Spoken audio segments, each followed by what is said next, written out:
کیا آپ جانتے ہیں کہ اللہ تعالیٰ نے روزی کے 16 دروازے بنائے ہیں اور اس کی کنجیاں بھی بنائی ہیں؟ اگر نہیں پتا تو یہ ویڈیو اینڈ تک ضرور دیکھے گا اور جاتے جاتے اس کو صدقہ جاریہ کی نیت سے شیئر لازمی کر دیجیے گا۔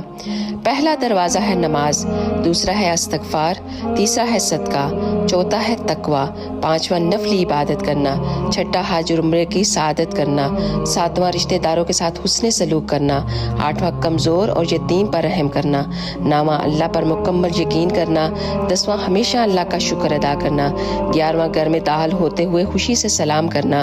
12واں اپنے ماں باپ کے ساتھ حسن سلوک کرنا، 13واں ہر وقت وضو کی حالت میں رہنا، 14واں تہجد اور چاش کی نماز پڑھنا، 15واں سورت واقعہ کی تلاوت کرنا اور 16واں ہے ہر وقت اللہ سے اچھی اچھی دعائیں مانگنا۔ یہ وہ دروازے ہیں جو ہر وقت انسان کو کامیابی کی طرف لے کر جاتے ہیں، تو کوشش کر ان پر ضرور عمل کریں۔ جزاک اللہ خیر۔